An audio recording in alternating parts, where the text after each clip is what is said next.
So fantastic. Good. So now time to refresh and relax. Correct or no? So after this exam, you'll relax. Your exam is on Tuesday. Tuesday or when? Tomorrow. Tuesday, sir. Tuesday. Wonderful, wonderful, wonderful. Okay, so let's go through this entire. I'll be taking little less time as compared to Aman Shetty sir because FM has a lot to cover. No, you have so many formulas and so many uh, aspects to be covered. Strategic management is relatively easier as compared to financial management. So all of you all know the format of the paper. You'll all know that the first 15 marks when we did R2P and R2S and whichever the when we discussed the RTP and MTP, you know that the first 15 marks is multiple choice questions. And these 15 marks are based on a case study. So there will be a case study for 15 marks. So it can be a single case study for 10 marks and then small case studies for 5 marks. Which one? Now this case study will be based, they will give you a case study and they'll give you multiple choice questions. So each question may carry 2 marks or 3 marks or 1 mark or whatever. But the first 15 marks are multiple choice questions. So please be very careful when you're reading the case study for the first multiple choice question because the first case study itself 10 marks, right? So read the case study properly and the answers may look very similar, but once you read the case study properly and once you read the question, in case you have any doubt, please read the question again. It doesn't matter because anyway, you have around 1.5 hours, 90 minutes to write your. If you've planned your paper well, you'll write 90 marks for your FM and 90 marks for your SM, right? 90 minutes, you'll keep 1.5 hours, 1.5. So you have for the multiple choice questions, approximately for 50 marks, you have approximately 1.5 minutes. So even for a 10-mark question, for the multiple choice questions, even if you take around 15 minutes to answer it, it's okay. You won't take that much time. It will get over in 10 minutes. So please read the question. Half the battle is won in reading those questions. So that's the first 15 marks. You know, the second part is the descriptive type question, and the first question is compulsory. You know that. That is 15 marks. So that will be 5 marks. And the out of the remaining second, third, and fourth question of 10 marks each, you have to answer any two. But you have to answer any two. So 15 plus 15, 30. 30 plus 10 plus 10 will make it 50. Now, important thing to note is that when you all are again in all the descriptive type questions, also there will be multiple case studies. And I've already told you how to handle a case study. Always mention in 2 lines the facts of the case or the scenario. You don't call it a case study, you call it a scenario. The second one is the analysis. And the analysis has to be linked by your understanding, which is linked to the concept, the analysis and the concept. So suppose they're saying Raju Limited is suffering losses from the last 2 years, it's got negative cash flows. Uh, Raju Limited wants to wants you to suggest a strategy, but it doesn't want to close down.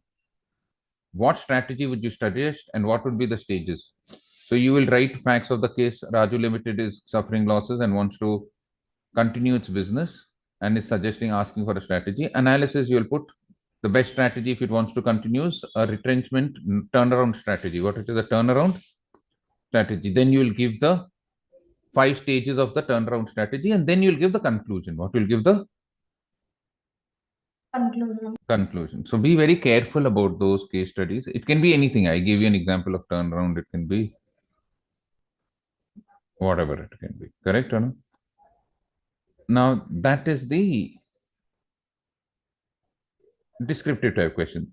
Now, again, when you're choosing the second, third, and fourth question, be a little careful, very careful. Uh, choose the question because there'll be 5 marks or 3 3 4 or whatever. Choose the questions which you know, because anyway you have a one choice only, right? So choose the questions which you know first, and the one which you're confident of. If you're confident of a descriptive type question, choose a descriptive type question. They might ask you what are the stages in digital transformation or whatever, you choose that. Or what are the various strategic performance measures, you choose that. Whatever you know, right? So that is very important. So that will end your paper. Now you know that the chapters which you have for the strategic management are how many chapters? 5 chapters. So let's go through those 5 chapters very, very briefly first, and then we will understand. The first one is Introduction to Strategic Management. So, if you remember, there were 4 or 5 concepts which are very essential to this chapter. What is strategy?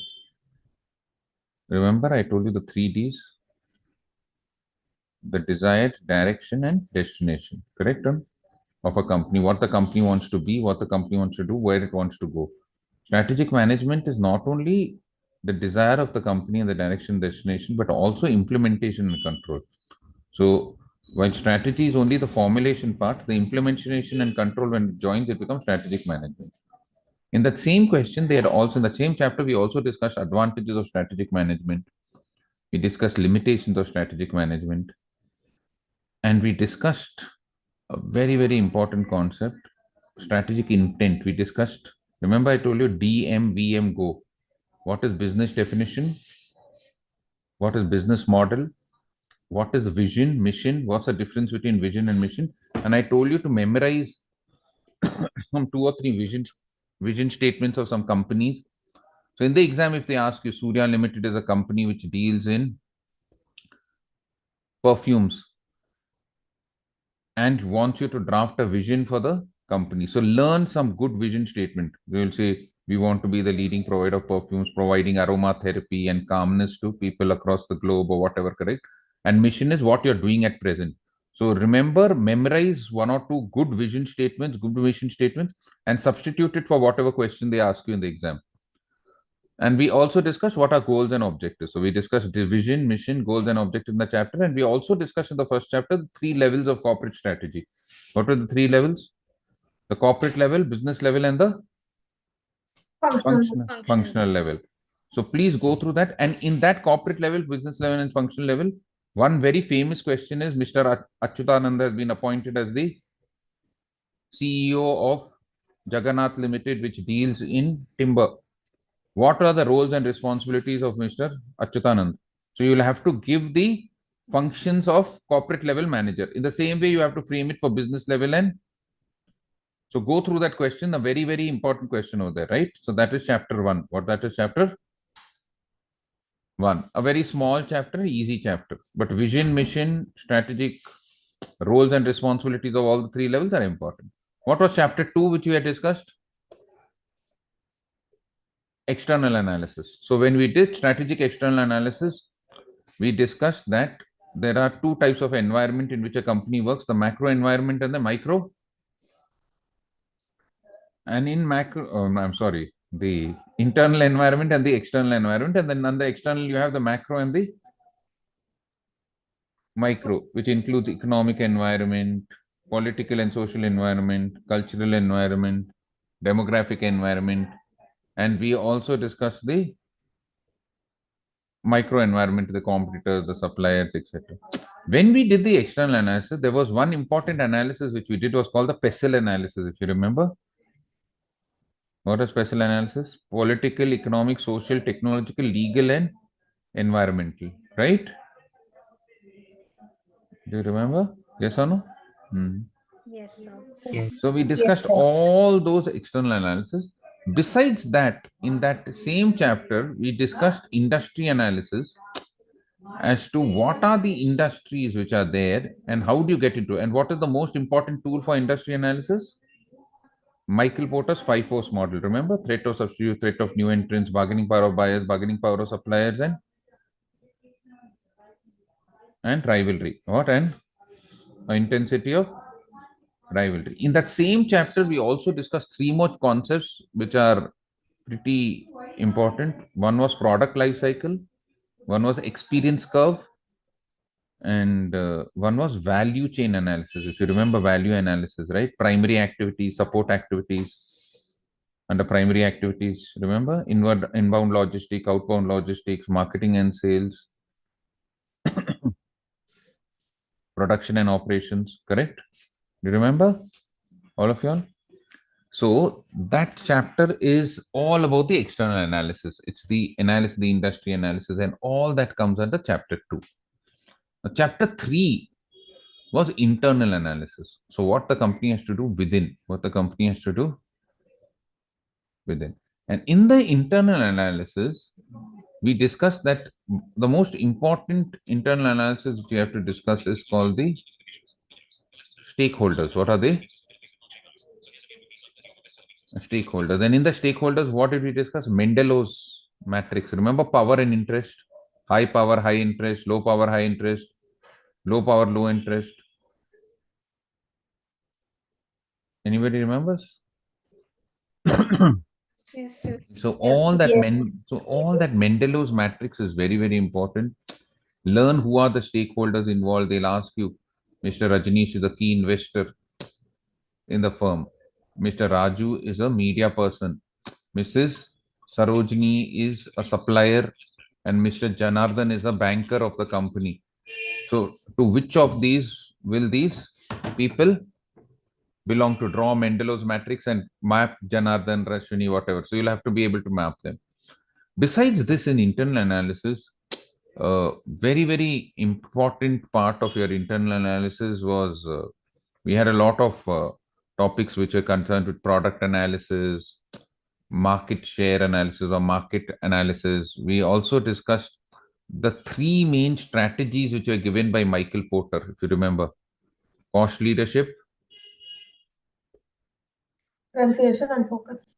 differentiation, and focus. And I told you there's a fourth strategy, which is a combination of cost leadership and differentiation, which is called as best cost provider. What it is called? Best cost Provider. provider. So we discussed all those internal. So what the company has to do internally in order to succeed in the uh, so this chapter consists of all those internal small analysis of internals, product, market. We discuss the marketing mix, and we discuss certain strategies also, the different strategic marketing techniques also we discussed in this chapter, if you remember: enlightened marketing, demarketing. All of y'all remember those? What are those? Small things which are there, right? Correct? Differentiated marketing, correct or no? All those aspects which we discussed. So please go through this chapter. This is also quite important. Chapter 4. Chapter 4 was strategic choices. In strategic choices, I'll do the second part of the chapter first, and then I'll come to the first part. The second part of the chapter, you had certain matrices, and these matrices are very important. The BCG matrix, remember? Cats, not cats, wild cats or question marks, dogs, cash cow. We did the Stars. G matrix, those 9. You have to remember the G matrix. Remember, I told you the diagonal is amber, the lower quarter is red, and the top quarter is green. Correct or no? We discussed that on instead of market share, we have business strength. Instead of market growth rate, we have industry attractiveness. We discussed the G matrix is important spotlight. They might ask you the difference between the BCG and the G matrix, and also the ADL matrix. What we discussed, the ADL matrix, and one of the most important matrices, which I'll just talk about a little later, the Igor Ansoff matrix. Remember, uh, based on the market, whether it's new market, existing market, and new market, existing customer, and understood. If you remember, Yes, sir. market penetration, market development, existing product, existing market, new market, and we discussed those 4 strategies. Now, in this chapter, strategic choices, we discussed the grand strategies of a company. What are the grand strategies or directional strategies? Stability strategy. What are the merits, demerits? We discussed the expansion strategies. Expansion strategy was very important, and we told there were 2 types of expansion: intensification, diversification. Intensification, I've already discussed with you. Igor answer matrix, market penetration, market development, product development. Diversification, you have conglomerate diversification where you go into an unrelated area. Horizontal uh, related diversification. Under related diversification, we have horizontal and vertical. Horizontal is you acquire companies, and vertical, remember, you had backward and forward integration, right? So they'll ask, Rasna is a juice company which manufactures fruit juices. It has decided to acquire some fruit orchards in Uttar Pradesh and Himachal Pradesh. What strategy it's following? It's following a backward integration. What it's following? A backward integration. So you can talk about backward integration forward. We discussed that. And then we discussed very important, the retrenchment strategies. In the retrenchment strategies, we discussed three types of strategies. What were they? Turnaround, divestment, where you sell off a part of your business, and liquidation. What and liquidation. Besides that, we did some combination strategies, etc. But strategic choices also was quite an important chapter. Now, the most important chapter, the fifth chapter. Why am I saying the fifth chapter was the most important chapter? Because it's the longest chapter. What is the longest? It has around 75 pages in your book. That's actually a combination of two chapters. What was the last chapter? Strategic implementation and control. Remember?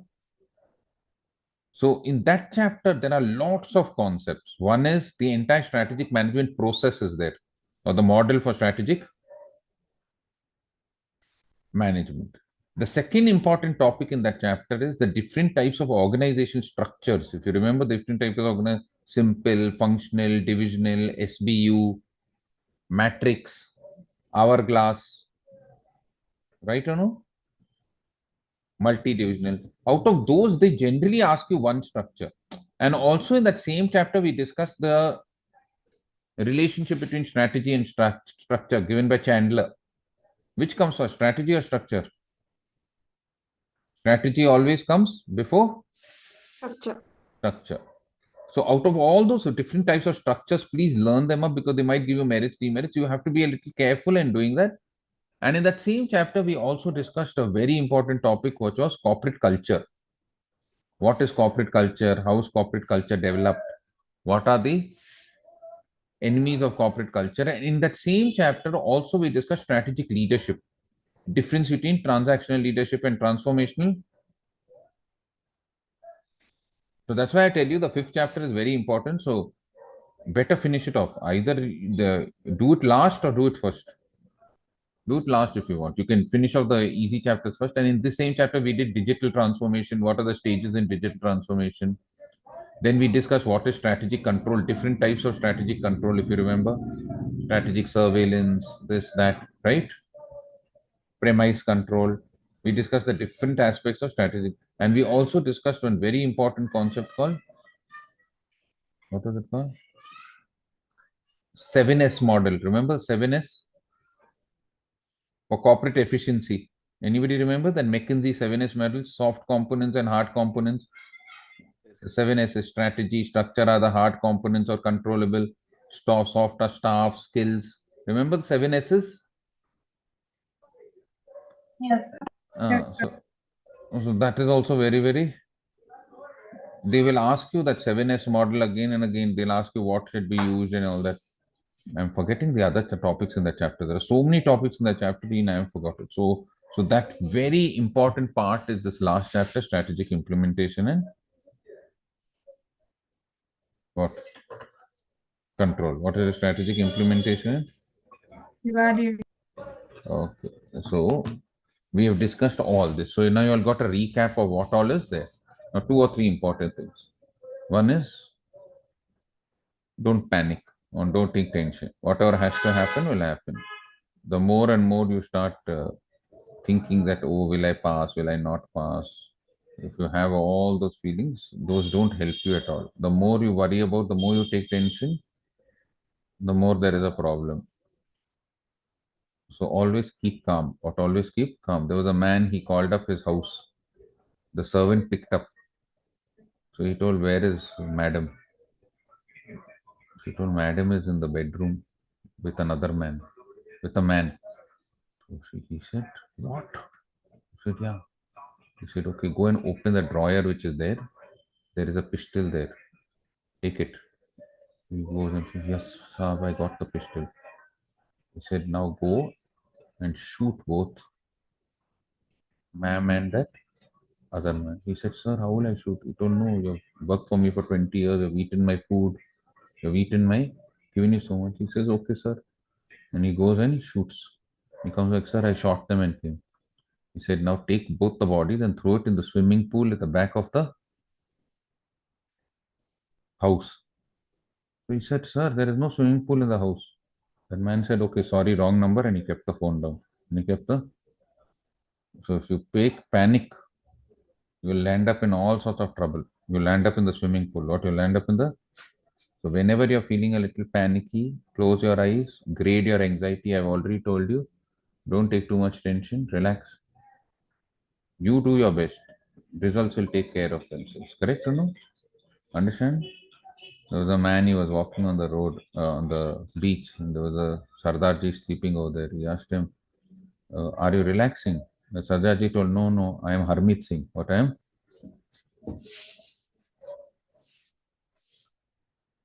So, all of you all don't take tension. Go through the chapters, put in your best, try and follow the procedures, do what you have to do. You have 3 hours to attempt. Both the question papers are given to you at the same time. So you have to plan your speech properly, and you have to plan the way in which you answer properly. Otherwise, take a small name of whichever source of faith you have, put in a prayer, and start writing the paper. Correct or no? You will be taken care of. You don't worry. So all of you all will join caps for the final, hopefully, once you have cleared your intermediate, right? So have a great time. I think so. Aman sir will be coming soon. So please listen to him also and do well in the exam. God bless you and all the best. Thank you so much. Thank you. Thank Thank you, you. sir. Thank you. Thank you, Thank you, sir. sir. Sir, bye, sir. Bye.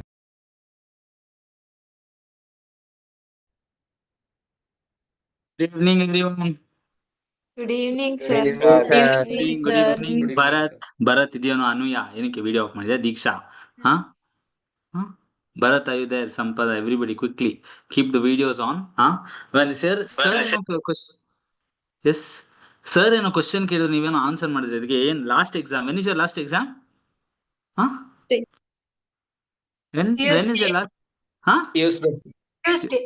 ಹಾ last exam ಯಾವಾಗ ನಿಮ್ದು last exam ಈಗ ಇನ್ನೊಂದು exam ಇದೆ sir ಹೇಳಿರ್ಬೇಕು ತಾನೇ ನಿಮ್ಗೆ ಹೇಳಿಲ್ವಾ Shetty sir ಹೇಳಿದ್ರೆ ಇಲ್ವಾ definitely you have told is this the last exam you are having or penultimate exam penultimate exam ಇದು ಇನ್ನೊಂದು ಎಕ್ಸಾಮ್ ಇದೆ ಇದಾದ್ಮೇಲೆ ಅರ್ಥ ಆಯ್ತಾ ನೀವೆಲ್ಲ ಆಲ್ರೆಡಿ ಸ್ಟಾರ್ಟ್ ಮಾಡಿದ್ದೀರಾ ದಿಬ್ಕೋ ಅದು time is change no sir actually wrong example ಕೊಡ್ತಿದ್ದಾರೆ ಆಂಗ್ಸೈಟಿ ಬಗ್ಗೆ ಎಲ್ಲ ನೀವೆಲ್ಲ ಏನು ಟೆನ್ಷನ್ ತಗೊಂತೀರಾ ನಿಮ್ಮ ಮುಖ ನೋಡಿದ್ರೆ ಟೆನ್ಷನ್ ತಗೊಳ್ಳೋ ಪಾರ್ಟಿನ ನೀವೆಲ್ಲ ಇವನಲ್ಲಿ ಶಂಕರ್ ಇದೆಯೇನೋ ಟೆನ್ಷನ್ ತಗೊಂಡಿದ್ದ ನಾನು ಎಲ್ಲಿದೆ ನಾನು ನೀವೆಲ್ಲ ಟೆನ್ಷನ್ ತಗೊಳ್ಳೋ ಪಾರ್ಟಿನಾ ನೀವೆಲ್ಲ ಆಲ್ರೆಡಿ ಪ್ಲಾನ್ ಮಾಡಕ್ಕೆ ಸ್ಟಾರ್ಟ್ ಮಾಡಿದ್ರಲ್ವಾ yes you already started planning picnic ಹೋಗೋಣ ಹರ್ಷಿತಾ ಏನೇ ಯಾವ ಮೂವಿ ಪ್ಲಾನ್ ಮಾಡಿದ್ಯಾ ಹಾಂ ಇನ್ನು ಈಗ ಫುಲ್ ಲಾಸ್ಟ್ ಇಯರ್ ತನಕ ಓದಿ ಗೊತ್ತಾಯ್ತಾ otherwise what is the point of all the 5 paper effort you done if you already ಸುಸ್ತಾಗ್ಬಿಟ್ಟಿದೆ ಈಗ ಹಾಂ ಸುಸ್ತಾಗಿದ್ದೀನೋ ಅವನು ಹರ್ಷಿತಾ ಅವನು ಶಂಕರ್ಗೆ ಹೇಳಿ ನಂಗೆ ಕಾಲ್ ಮಾಡೋಕ್ಕೆ ಏನಕ್ಕೆ ಬಂದಿಲ್ಲ ಅವನು Yes, sir. ಅವ್ನಿಗೆ ಹೇಳು ಕಾಲ್ ಮಾಡೋಕ್ಕೆ ಎಸ್ ಬರಕ್ಕೆ ಹೇಳಿ ಈಗ message ಹಾಕೋನ್ಗೆ Yes. Okay. So one more exam is there. Now remember that this is not the last examination, and you have to put full effort. Clear? Doesn't matter how your other 5 papers have gone. Correct? It has gone very good, excellent, very good. I'm happy for you guys. You need to maintain that streak. Correct or not? If you have hit 5 all sixes, no 6 you have to do. Okay, fine. Not gone well, sir. Made an over till now. At least last box is 6 ಹಾಕ್ಬೇಕು ತಾನೇ ಈಗ correct or not so you don't have an option both the cases you have to give the best now correct whether you've done well not well doesn't matter give your best the last paper and the last paper la penultimate paper got it yes all right so with that Josh let us start with the FM revision yes everybody can see the screen hopefully yes Yes. all right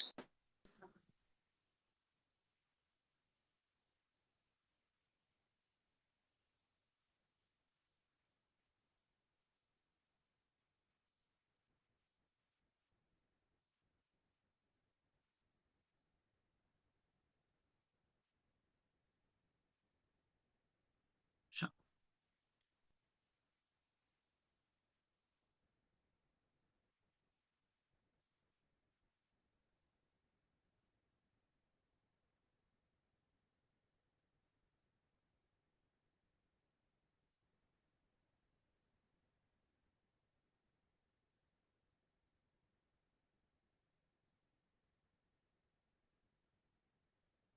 ಮಾಡಿದ್ದೀನಿ ಅವನಿಗೆ join ಮಾಡಕ್ಕೆ ಹೇಳು ಅವ್ನಿಗೆ. Sir Yes. ಪಿಕ್ ಮಾಡ್ತಿಲ್ಲ. You message him to call me. Yes. Okay, now all of you concentrate. In order to succeed, we must first believe that we can. Correct? That's the first step. So have the belief, have the faith that you can do well. So first 5 minutes we'll have a generic discussion and then we'll get into the subject wise analysis. So maintain the same josh till the last minute of this exam. Correct? Till the last minute, no full. Nobody should come out. Gottu tane? Before the bell rings, nobody is coming out. Yes, it's an easy, common sense subject. All the formula you have to revise. So first impression is the best impression. Start with easy and absolutely known question, right? We'll be discussing the preferred order of question in the end. Maintaining good pace is very important. Aim for 100. Yes. Be ready for one bouncer. Okay, ready? Read the question carefully and answer accordingly. Working notes are very important, and final answer is also extremely important when it comes to FM. Just like costing, final answer is also very important. Yes. So certain repetitive and easy problem areas, correct? Dividend decisions, leverages. There almost 8 to 10 marks plus you can get from these two chapters itself. Cost of capital, then your capital structure, ratios, right? Some repetitive theory and other topics itself, easily 50 marks we can score. Okay. Yes. Do's and don'ts. In the last page, rough sheet, 5 to 10 minutes, write points for each question to be attempted. Working notes, yes, stepwise answer, always best. Even for theory, have one point-wise answer. Final answer is also important. Use study material language when it comes to theory. Write correct question number and sub-question number. Attempt extra question compulsorily. If out of syllabus, then full marks. Don't relaxing before 3 hours. Unnecessary wrong expectation. You easy irutte, tough irutte. You last all the 5 papers have been easy. This will be tough. Or all the 5 papers were tough. This will be easy. No such expectation. Correct? Don't have any unnecessary tension like sir was mentioning. And ignoring theory is definitely a mistake. You should definitely, be prepared for theory as well. All right. So.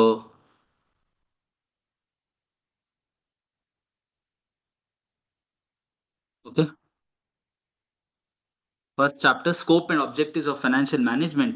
So financial management, basically there are two aspects to financial management, that is efficient procurement of funds and effective utilization of funds. Yes, wherein efficient procurement of funds, it is mainly resource oriented. So basically that is your financing decisions and resource, procuring the source of finance. Second one is efficient utilization, that is your investment decision, and that is result oriented. One is resource oriented, the other one is result oriented. Okay, that is basically the two basic aspects of financial management. The three important decisions of a finance manager are in financing decision, investing decision, and dividend decisions. Objectives of financial management: short term is basically profit maximization, and long term, and which is the main objective, that is wealth maximization. All of you with me? Able to understand? Yes or no? Yes, sir. Yes. Yes, sir. Okay. So types of financing, the financial needs, three types, that is long term, medium term, and short term. Long term could be 5 to 10 years, medium term 3 to 5 years, and short term up to 1 year. So basically these are your financial needs. Source of finance based on long term, medium term, and short term. Correct. So long term would be all basically your capital related, that is equity shares, preference shares, retained earnings, etc. Right. Medium term, depending again on the basically this term is what you have to remember. And short term is all your working capital related, that is trade credit, accrued expenses, commercial banks, etc. Okay, these are the different source of finance. Some of the important sources. So this is a theory chapter you have to go through. This is obviously just the highlights are there in this revision material, but you can glance through this. But definitely you have to go through this, because in the theory part, one question can come from this chapter for sure. Okay. American depository receipts, right? So they are governed by the SEC, USA. SEC, global depository receipts is a negotiable certificate denominated in US dollars but represents a non-US company. Okay, that is important. Then Indian depository receipts, converting debts into a security which can be easily traded in the market. So the use of special purpose vehicles. So this one you have to go through. Indian depository receipt, easy. Debt securitization, very frequently asked examination question. The process wherein illiquid assets are pooled into marketable securities to make it liquid friendly. This is very important, from an examination perspective. Deep discount bond and zero discount bond. Deep discount bond means wherein initially it would have been issued at a very deep discount, right? And then normally the maturity will be at a fair market value, or will be at face value or at a premium. Okay, that is my deep discount bond. Zero coupon bond is basically those bonds which have zero interest rate. Venture capital financing, right? The methods of venture capital financing: equity financing, conditional loan, income note, and participating debenture. Idral inna different types are there that you have to go through. Okay. Loan from commercial bank. Basically, bridge finance is what? So one main loan would have already been sanctioned, right? But it will take time for them to process that main loan. So therefore, there'll be a bridge loan, bridge gap, right? To bridge that, there'll be a bridge loan that is given. Okay. That is the bridge finance. Next. Types of bonds: callable and puttable bonds. Callable bonds, which give option to issuer to redeem the bond premature. Okay, to redeem. Puttable bonds, investor has the option to sell. So here, what is happening? Option is given to the issuer to redeem, the person who is giving the bonds. Here, the investor, that means the person who has invested, has a bond, option to sell. That is puttable bonds. Okay. Then the various foreign bonds, FCCB, very low interest rate. It has to be redeemed on the date of maturity. Plain vanilla bond. This is your normal bonds that, right? These types of bonds will not have any options. It can be discounted bonds or coupon bearing bonds. These are your basically your normal bonds. Then convertible floating rate notes. A convertible floating rate note is issued by giving its holder an option to convert it into a long term debt security with specified coupon. Then drop lock bond, variable rate demand obligation, a normal floating rate note with a nominal maturity, yield curve notes, okay, and Yankee bonds. Underline this: Yankee bonds, denomination in dollar, issued in USA, okay. Euro bonds, again underline that Euro bonds also. Bond uses a certain currency but operates outside the jurisdiction of the central bank that issues that currency. Samurai bonds, like the word suggests, samurai, Yelinda, yes, issued in Tokyo by non-Japanese, denominated in Japanese yen. Bulldog bonds, I've told you this in the class. Now I cannot tell, YouTube live irbodu. So bulldog bond andre ಗೊತ್ತಾಯ್ತಲ್ವಾ ಎಲ್ಲಿಂದ ಅಂತ. It is denominated in bulldog pound sterling. Clear? Yes, Indian bonds. India andre masala irlebeku. Masala bond, right? It is a rupee denominated bond issued by an Indian corporation, borrowed, who invests in overseas market. Municipal bond, right? For your basically your municipal infrastructure, etc. The municipal bond is issued. And then government and treasury bond. Okay, these are the different types of bonds. All right. Then financial analysis and planning, ratio analysis, very simple. Most of the ratios are common sense. Most of the ratios will be the name itself. Correct. Certain special points only you have to note down, which I will keep mentioning. So first one, liquidity type of ratios. Current ratio, current assets by current liabilities. Current ratio normally for one period time, if you are taking, right, everything it includes. Current assets will be ITC, right? Main part is ITC. All three included, it is current ratio, current asset by current liability. Next comes quick ratio. In quick ratio, what will we do? Remove the inventory part. Clear? From the current assets, remove inventory. So that becomes my quick ratio. Quick assets by current liabilities. In all the three ratios, denominator is current liability. Next one, cash ratio. Remove trade receivables also. Right? Basically, cash and cash equivalents or short-term marketable securities divided by my current liabilities. This is my cash ratio. Clear? Next comes basic difference interval ratio. Very, very easy.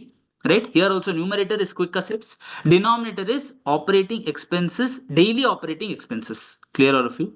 Daily operating expenses. That will be my denominator. So this is called basic difference interval ratio. Okay. Net working capital ratio, very simple. Current asset minus current liability is nothing but my net working capital ratio, wherein current liabilities means spontaneous current liability. It will not include my cost bearing funds, external current liabilities, that is bank overdraft, etc. will not be included in this current liability when I talk about net working capital ratio. Clear? Next comes capital structure ratios. Equity ratio, shareholders equity by capital employed. So basically here, what you have to take is equity ratio, then debt ratio. For debt ratio, it is total outside liabilities by total debt plus net worth or net assets.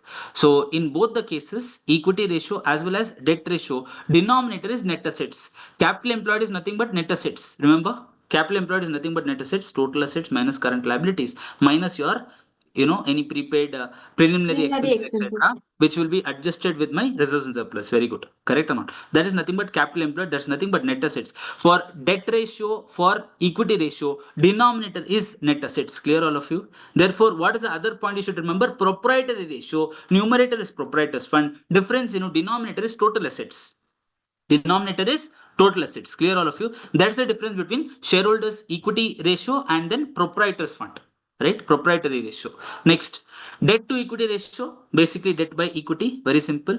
Debt to total assets ratio would be outside liabilities, basically debt divided by total assets, right? So difference between debt ratio and debt to total assets. In debt ratio, denominator is net assets, whereas in debt to total asset, denominator is total assets. And then capital gearing ratio, fixed percentage bearing funds. So here one key point to remember is in the numerator it will include the preference share capital because it has a fixed percentage outflow to happen. Clear, all of you? So that is fixed percentage bearing funds divided by owners funds. Owners funds is what? Equity share capital plus reserves and surplus and all those things minus preliminary expenses, so on and so forth. Fictitious assets has always should always be excluded from the total asset, should always be adjusted with reserves and surplus. That is my shareholders funds, fictitious assets. All of you understood? Yes. All right.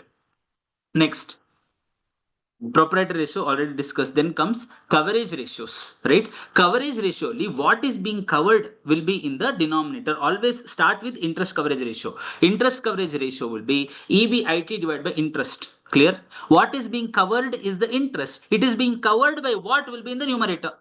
Yes, so interest is being covered under, obviously the income before interest will come on the numerator. So EBIT by interest. Clear? Next comes fixed FCCR. Clear? Fixed charges coverage ratio, wherein it says that you should not just consider interest, we should consider the principal repayment also. It should consider the principal repayment also. Therefore, interest plus repayment of loan will be in the denominator. So what is that is being covered by this is EBIT plus depreciation, right? Depreciation is the fixed asset portion which is being depreciated. Prepayment of loan is also that principal amount. Clear, all of you? Therefore, what will come in the numerator? EBIT plus depreciation divided by interest plus repayment of installment. All of you understood? Yes. Next one comes DSCR, debt service coverage ratio. It says that numerator EBIT plus your depreciation is correct, but one thing you have to minus is tax, because tax is a cash outflow. Therefore, PAT plus interest plus depreciation in the numerator divided by same interest plus repayment of loan. So these three ratios, most important coverage ratios. First one interest coverage ratio, then comes FCCR, and then comes DSCR. In that progression, if you remember, it will be easy for you to recall. Clear? Learn it like this only always, and that's how I have always taught in the class also. Clear? All right. Next, preference dividend coverage ratio. Again, very simple. I told you what is being covered will be in the denominator always. So preference dividend, what it is covered by, obviously earnings after tax or profit after tax. Okay. Next comes equity dividend coverage ratio. Again, same thing. Whatever is being covered is the equity dividend, that will be in the denominator, and it is covered by what? It is covered by Patesh in the numerator. Clear? That is equity dividend coverage ratio. Next, activity ratio or efficiency ratios. Here, total asset turnover ratio. Now, in the numerator, it's normally sales bar COGS. Numerator normally sales bar COGS. Denominator is whatever ratio it is. So, for example, total asset turnover ratio. Turnover in the numerator, sales or COGS. It is total asset ratio. So, the total asset will come in the denominator. Yes. Fixed asset turnover ratio, same way. Sales bar COGS, fixed asset in denominator. Capital turnover ratio, net assets will come here. Capital employed, is nothing but net assets. Right? There will come net assets here. Working capital, same way. Sales bar COGS by working capital. Inventory turnover ratio. Here, first preference you should give to COGS, because inventory should be valued at cost. So COGS bar sales divided by average inventory. Very important, average. It is not the closing inventory, it is the average inventory. However, if there is lack of information in the question, then you can assume it to be closing. Right? Lack of information is matra, but you should not presume. If there are two ways to solve a problem, one of the ways is for you to assume average inventory to be closing inventory. I would suggest you to go with the other option. Did you understand? There is one problem where we have done in this. So only if there is this is the only way possible, only then you will assume average inventory to be closing inventory with a note. Clear? Yes. Next. Interest turnover ratio, credit sales divided by average accounts receivable. Receivables or debtors velocity, that is average accounts receivable by daily credit sales. Okay. And payables turnover ratio, here you will use credit purchases divided by average accounts payable. Okay. Gross profit ratio, very simple. Gross profit by sales, net profit by sales. Operating profit, if the word used is profit in the ratio only, then it is operating profit. If I only say operating ratio, it is operating cost ratio. That is COGS plus operating expenses. Operating expenses only, you will not include the COGS. Right? Direct cost is not included, only the administrative expense and selling and distribution overheads will come. Financial expense ratio, financial expenses by sales. Right? Last one, your return on investment, return or profit by earnings divided by investments, then return on assets, net profit after taxes by average total assets, and return on capital employed, EBIT by capital employed. Sometimes after tax is also considered. There are few other ratios also, you can go through the formula list, right? For example, Q ratio is there. Then DuPont analysis, you have to, another important part that you have to consider, right? DuPont analysis, net profit ratio, that is PAT, profit after tax ratio is considered. Net profit ratio into your asset turnover ratio. It could be asset turnover, investment turnover, etc. Right? Into equity multiplier. If you remember, these three things is equal to nothing but return on equity. That is your DuPont analysis. All of you understood? Yes. Next, this is the first chapter that we always start with, that is cost of capital. Cost of capital is the return expected by the providers of capital, not what is actually paid, but what is the expectation of the providers of capital. That is my cost of capital. It's also called cutoff rate or hurdle rate, which is used in your investment decision for discounting the cash flows. Significance of cost of capital, three significance. First one, evaluation of investment options, then financing decision, that is choosing the source of finance which has the lowest cost of capital. You choose that source of finance, and then taking capital budgeting decisions. These are the three significance of cost of capital. Clear? Next, cost of long-term debt. Now, all the source of cost of capital what we're talking about is long-term in nature. Long-term is what we're talking about. First one, irredeemable debt. That means the principal portion is not redeemed. Therefore, only interest is considered. Tax advantage on debt should always be considered. I into 1 minus T by net proceeds. Net proceeds means flotation cost has to be minused. Net proceeds is always as on current date. Clear? NP should be always taken as on current date. If it is issued 10 years ago also, NP will be current date value. All of you understood? Yes, NP is always on the current date. Keep the videos on, everybody. Anuya, Pranav, everybody else. Yes. Redeemable debt, right? When RV minus NP is not tax deductible, so I into 1 minus T plus RV minus NP by N, the whole divided by RV plus NP by 2. This is also called approximation method. Okay? Yes. KP, that is your cost of preference shares. PD, preference dividend by net proceeds. This is what I told you, it is always as on date, P0. Okay, redeemable preference capital, same thing as your debt, only difference is tax is not here, right? PD plus RV minus NP by N, the whole divided by RV plus NP by 2. For equity shares, there are different approaches. First one, dividend approach, very simple. It is assumed forever you'll be giving the same constant dividend, there is no growth. There is no growth, constant dividend, perpetual. Then D1 by P0. Right? Earnings price approach, instead of D1, you'll use EPS. Again, the same assumptions here also. However, Gordon's model or growth model is D1 by P0 minus F, that is NP plus G. Right? So there is growth here. G is nothing but B into R. B into R, where B is the retention rate, R is the rate of return on investment. When you multiply these two, you get your growth. And then the average method, using normal VR present value factor formula, you will get the average method.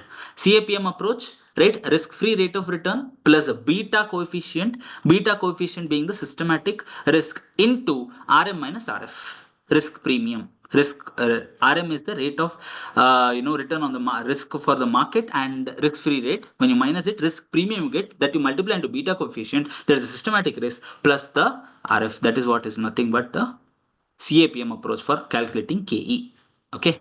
Now KR and KE is same. The only difference being, for KR and KE, flotation cost is not considered in your retained earnings. Cost of retained earnings and flotation cost is not considered. When you multiply the weights into the respective cost and add it, you get nothing but weighted average cost of capital. Weights can be either book value weights or market value weights. Book value weights is normally not suggested. Market value weight is what is suggested. Now, however, certain important points that you have to note down is, share price already incorporates the effect of the reserves. Therefore, when market value you are considering market price, that includes the reserves value also. Reserves should not be added again.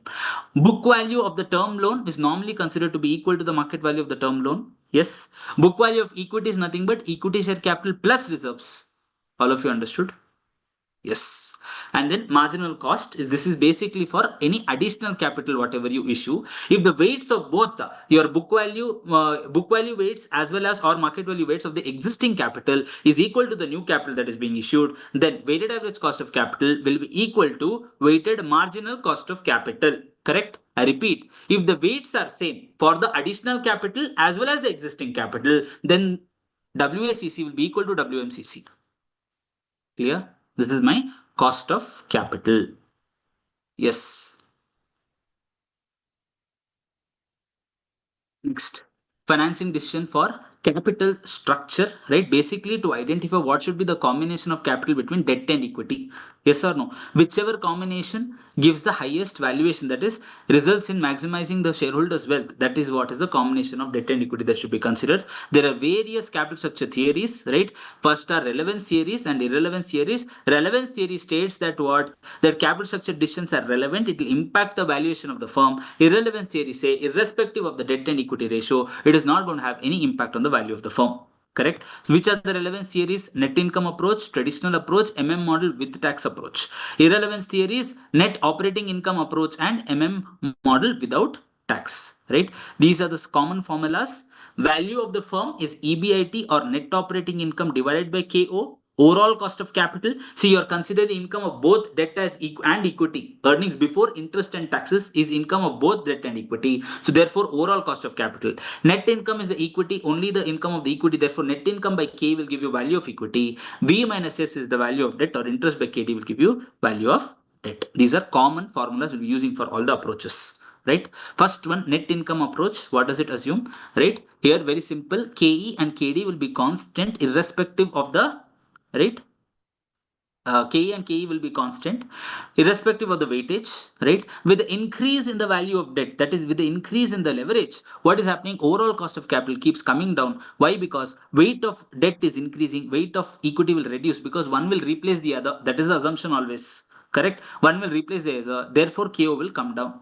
NOI approach, it states that KD will be constant with the increase in the value of debt, right? KO should come down. However, it is offset with the increase in KE because equity shareholders perceive higher risk with the increase in the weight of debt. Correct? With the increase in debt, equity shareholders perceive higher risk, because of which KE starts increasing. These two forces will knock off each other and therefore KO will be constant under NOI approach. Therefore, NOI is a irrelevance theory.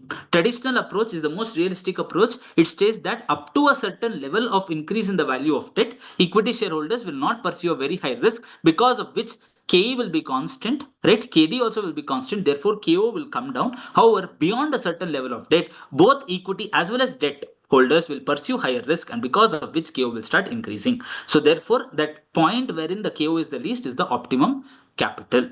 Clear? That is my traditional approach. Right? Then model, it uses arbitrage process, right, to explain the same NOI approach itself. What does it say? Right? What is arbitrage process? Basically, the same product in two different markets, right? Or similar product having of the same risk class, right? They should belong to the same risk class in two different market, right? It should normally be at the same selling price. However, if it is not, right, if it is undervalued in one market and overvalued in one market, what do? You always purchase that is undervalued and you sell that is overvalued. Clear or not? Whichever is overvalued, you sell. Whichever is undervalued, you purchase. This process will continue till it reaches equilibrium. Right? Till it reaches equilibrium. That's nothing but your model. Model without tax. Right? This is my without tax concept what we're discussing. Now, what is the summary of this? If the leveraged company is overvalued, you will sell it and you will buy the unlevered company, right? Unleveraged or unlevered company. So 10% of the equity you sell. Now, because the leveraged levered company had debt, you will borrow 10% of the personal debt you will borrow. This entirely will invest in an unlevered firm. Now, there are two approaches. If you're looking for increase in income approach, you want the income to increase, no capital gain, then entire amount is invested.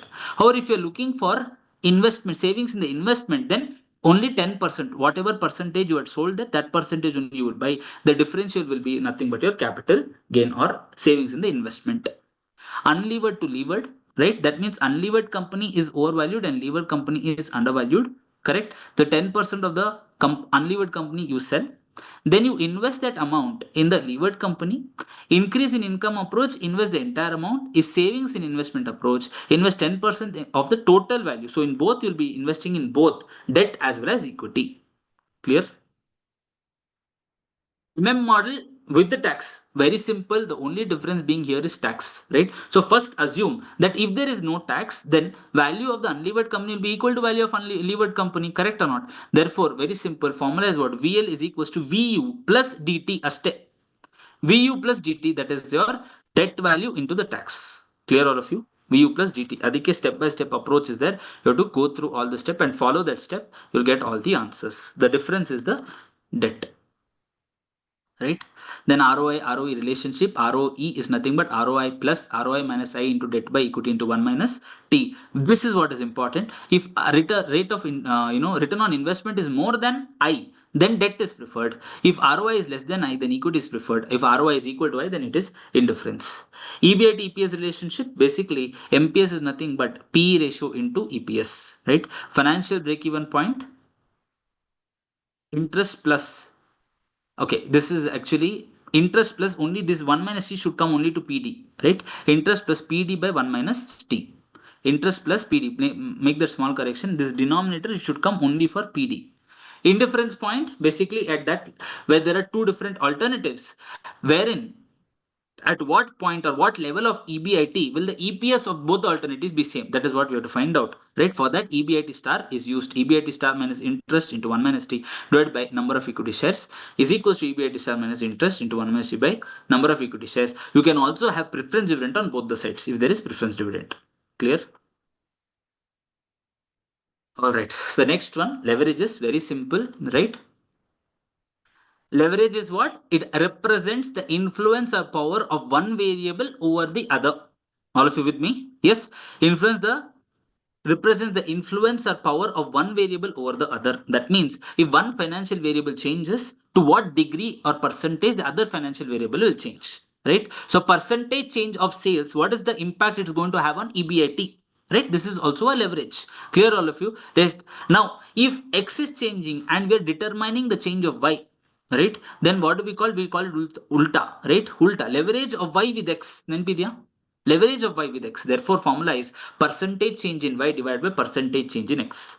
Percentage change in Y divided by percentage change in X is the simple formula that you have to remember. Then there are three different types of leverages: operating leverage, then financial leverage, and combined leverage. Operating leverage basically do with the operating activities and mainly cost because of fixed cost. Therefore, formula: one above and one below. What is one above fixed cost? Contribution. One below fixed cost is EBIT. Contribution by EBIT is nothing but your operating leverage formula. All of you understood? Financial leverage is mainly because the presence of interest cost, because that's going to be same, right? Fixed in nature when compared to the two different periods. Therefore, formula is one above interest, one below interest. EBIT divided by EBT. Simple. EBIT by EBT. Therefore, combined leverage is nothing but operating leverage into financial leverage. Operating leverage into financial leverage. Therefore, it will be the same formula. So contribution to EBIT into EBIT by EBT. EBIT will get cancelled. Contribution by EBIT is nothing but EBT is nothing but my combined leverage. All of you understood? Yes. All right. This is basically my leverages. In that, yes, Nidhisri, one important point is about margin of safety. Margin of safety has an inverse relationship with operating leverage. This you should remember. And your leverages can never be between 0 and 1. It can either be more than 0 or less than 1, or equal to 0 and equal to 1. All of you understood? It can never be between 0 and 1. Yes. So, after that, last 3 chapters. Management of working capital. Yes. So working capital is nothing but current asset minus current liabilities. Types of working capital based on value, based on time. Based on value, you have gross working capital, net working capital. Gross working capital is nothing but the current asset itself, right? Permanent, then based on time, permanent working capital and temporary working capital or fluctuating working capital. Remember the bakery example? Yes, during Christmas times, the sale of your cakes, etc., increases. That is nothing but your fluctuating. Permanent is basically your bread, then egg puffs, etc. All the puffs, everything, what is always there in the bakery is nothing but my permanent working capital. Yes. All right. Then working capital policy, there are three different working capital policy or approaches. First is aggressive. It could be. So when I say working capital policy, two arrow marks, investment and financing.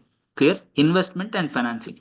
Investmentally, again, there is aggressive, conservative and moderate. Aggressive means what? You want high profits. Correct or not? High profits. To keep the profit high, you keep the current asset level low. Yes, you keep the current asset level low. Why? So that the amount blocked is less. Amount blocked is less means interest cost, carrying cost, everything is less. So profitability is high. Yes or no? If profitability is high, however, liquidity is compromised, solvency is compromised. All of you understood? It is always a balancing P, L, and S. So aggressively, profitability is high, but liquidity and solvency is compromised. All of you understood? Conservative, that means you are more concerned about liquidity and solvency, therefore profitability is compromised, profitability will be lesser, high current assets are kept, because of which cost is more. If cost is more, profitability will come down, but liquidity and solvency is safeguarded. Moderate is a combination of both, right? Combination of both. Next, coming to financing. Financing are what? Again, aggressive, moderate and conservative. Here the choice is between short term debt and long term debt. Yes, short term debt means what? You're going aggressive because short term debt will have lower interest. You're paying it faster, interest will be lower, risk for the bank is less. Right? When you pay the amount faster to the bank, obviously they will charge lesser interest. If it's a long term finance, interest is more. All of you understood? Therefore, if profitability, you're going with the objective of higher profitability, aggressive approach, you'll go for short term debt, more of short term debt. Compared to conservative, you'll go for more for long term debt. Long term debt, solvency is covered. Here short term debt ಏನಾಗುತ್ತೆ, solvency is compromised because you have to pay faster irrespective of the profitability of the company. Correct? Even if it is not profitable, you have to pay that amount. Yes or no? Correct or not? Therefore, these are the three aspects. Again, here aggressive, moderate, conservative. Moderate is a combination of aggressive, conservative. Clear, all of you? This is my working capital policy. What you have to important is you have to give the link between PLS, profitability, liquidity, and solvency always.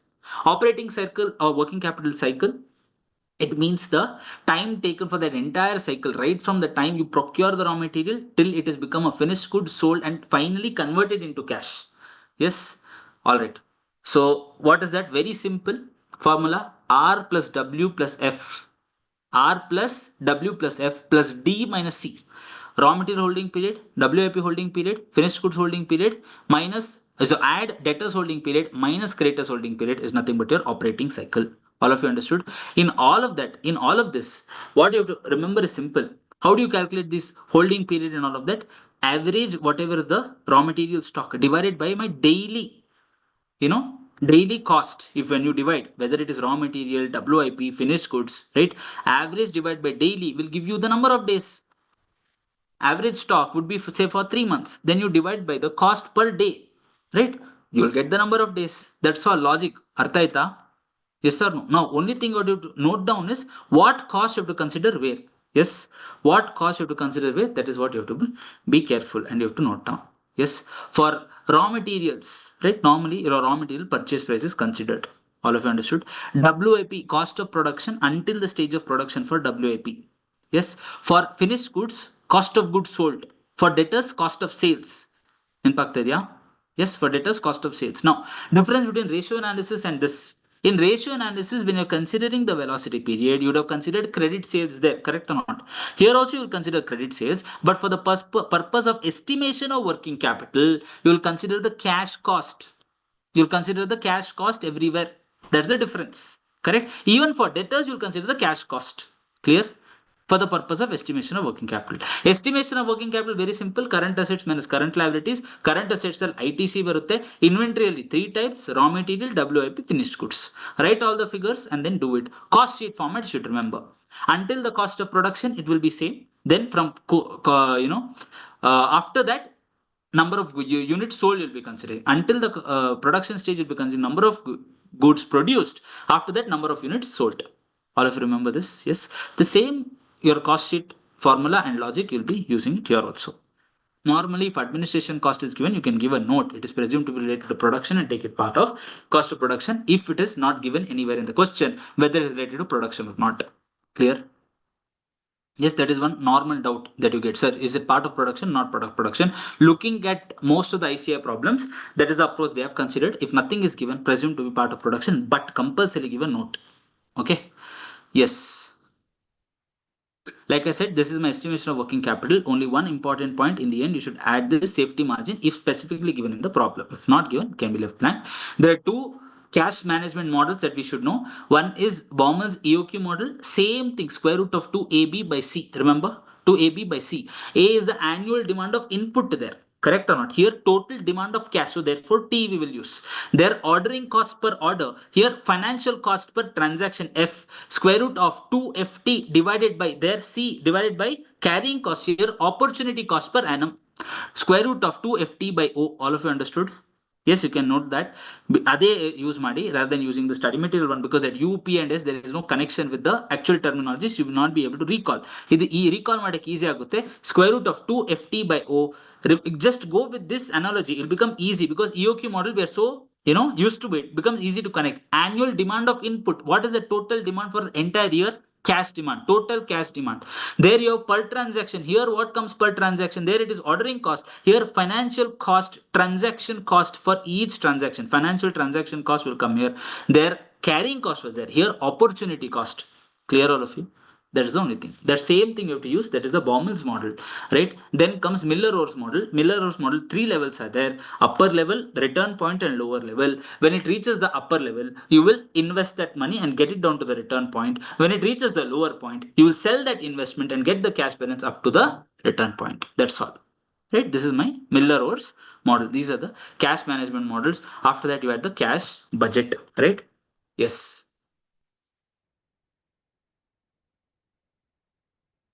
Miller-Rose model. Then payables management. Always remember, nothing is free of cost. Even that amount which is given free of, say 2 months credit period is given, that also has an inherent cost, because cash discount they would have given 2 bar net, right? 2 slash net 2/10 comma net 45 they're given. Cash discount of 2% is given if paid within 10 days. Otherwise, net credit period is 45 days. That is the interpretation of this 2 bar 10 comma net 45. It could be anything, right? So for that 2% there is a discount, right? That cash discount will be my cost, right? If I've paid in advance, therefore that cost is nothing but D by 100 minus D into 365 by T. If you are considering your compounded interest, then the formula is 100 by 100 minus T to the power 365 by 10 divided by T minus 1. Okay. Yes. Factoring, there are two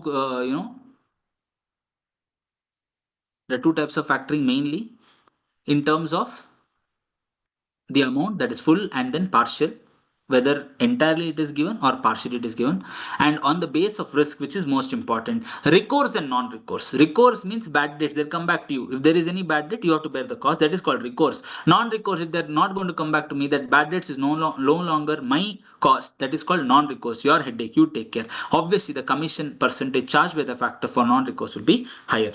And then cash budget, you go through the entire format. Clear? One few important points in cash budget. If at all that cash column becomes negative in any of the period, and if nothing, question is silent, you assume that the loan is borrowed, right? Whenever there is a surplus cash, you have to show it as repaid. They are normally given that so much of cash balance should be maintained at any given point of time. There also, if there is any deficiency, you can show it as assumed to be borrowed. Okay. Next, opening balance of April or first month will be the opening balance of the total column. Closing balance of the last month will be the closing balance of the last column. Other madhyadalli, right? That is starting and ending is fine, but in between, that is when that loan is borrowed. Before the loan is borrowed, you cannot take the last column. You need to individually calculate. At the ಬಗ್ಗೆ note ಕೊಟ್ಟಿದ್ದೀನಿ, you have to check that. All of you. You make a mistake in that. Okay. So be careful.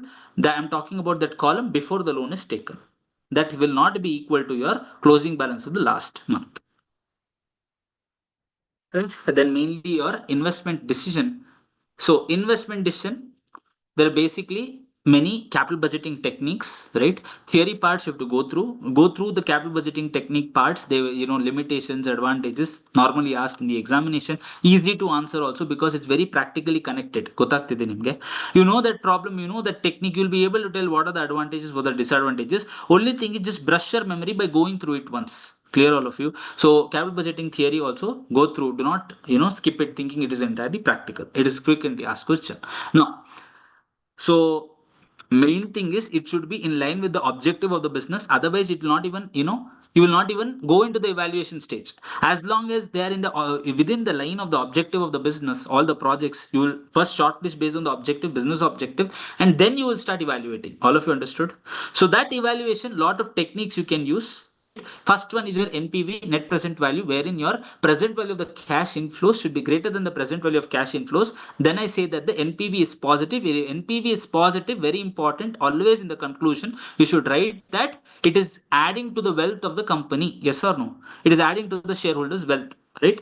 It is adding value, adding wealth. That is what it is. Wealth maximization and supporting the wealth maximization objective. Therefore, positive NPV, you go ahead and you will select the project. Otherwise, you will reject the project. All of you understood? That is the decision criteria. Next, if we will go to profitability index. What is the advantage of profitability index? It shows the return for each rupee invested, correct or not? For every rupee invested, what is the cash inflow, present value of the cash inflow? The difference is that here you get to know, okay, what is the percentage return we are getting? Yes or no? Percentage. So there we were getting only the absolute values. Here for each rupee invested, therefore whenever there is capital rationing or capital is scarce in nature, capital is limited in nature, you do perform a profitability and index, PI or NPI for that matter, rank them and then invest, just like how we did in limiting factor problem of your marginal costing. Clear, all of you? What happens? What is the disadvantage? It will not consider only when the projects are not divisible, then PI will not work. In that case, we have to use in remember in study material, I've done one problem, right? Practical question number 4 and check madi, wherein we have taken different combinations. Project 1 and 2, project 1, 2 and 3, project 2 and 3 ಅಂತ ಮಾಡಿದ್ವಿ. ಗೊತ್ತಾಯ್ತಾ? That is because the projects are not divisible. PI cannot be used there. Therefore, that combination has to be done. So you have to be careful. If projects are divisible, then PI is easier. If projects are not divisible, then you have to go for that approach. Okay, so PI and NPI. PI, I told you, is what? Very simple. Present value of the cash inflows divided by present value of cash outflows. NPI is present value, net present value divided by present value of the cash outflows. Then comes IRR, internal rate of return. Here at IRR, it is what? Present value of the cash inflow will be equal to the present value of the cash outflow. At IRR, NPV will be equal to 0. IRR presumes that the intermittent cash flows are reinvested at IRR, which is an aggressive assumption. Therefore, you go for MIRR, modified internal rate of return, where it is assumed that the intermittent cash flows are reinvested at a rate other than IRR. It could now, if nothing is given, then you can presume it to be equal to cost of capital. You take all the cash flows to the terminal year and then you discount it to the current year by equating it to the present value of cash inflow. That discounting factor is nothing but MIRR. Right? Then you've got payback period. Payback period normally tells you in how many years the investment that you've done will be repaid. Yes. Now, payback period ignores very important theoretical question can be asked. Payback period, 2 disadvantages. My audio video is fine. Yes. Yes, sir. Okay, Pragna, fine. Yes. Okay. So payback period, 2 disadvantages. One is time value of money is not considered. Second most important, future cash flows are not considered. Right? It stops when the investment recouped is received. That's all. Whatever you have invested, once that is received, the future cash flows is ignored. All of you understood?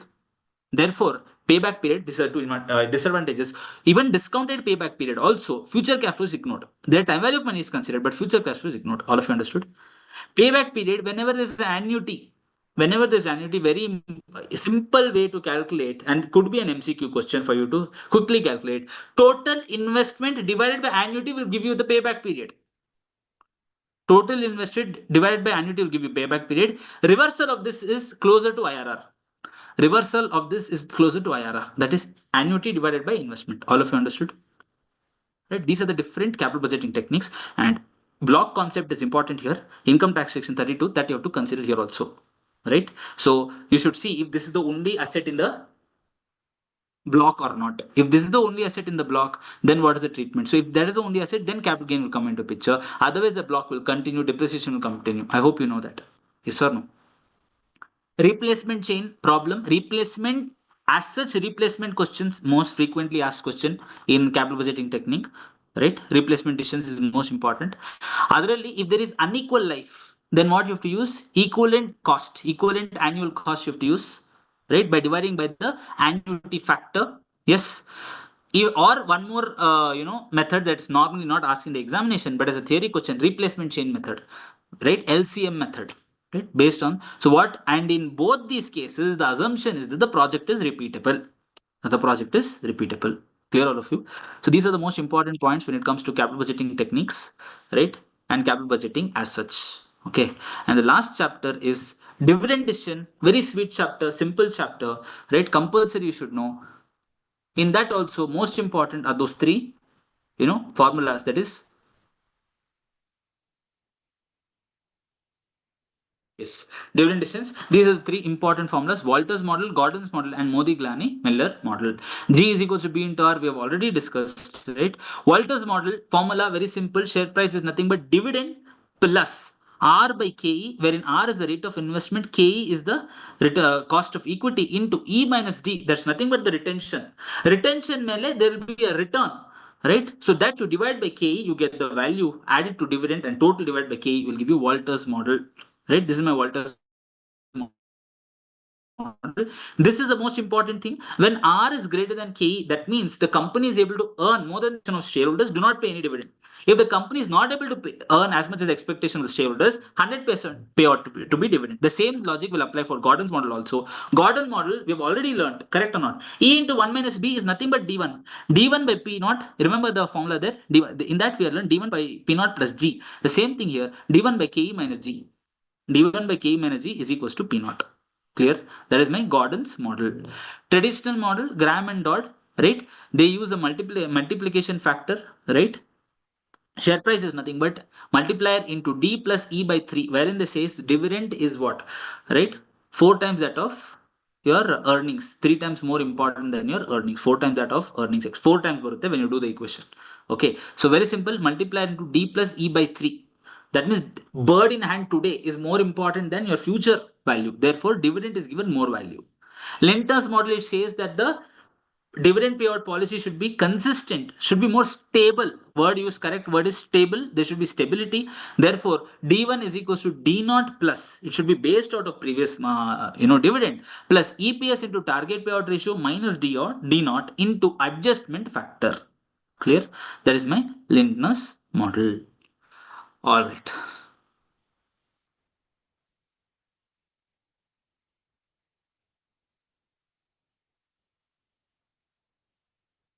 This your normal question paper pattern is simple. First, you will have a MCQ for 15 marks.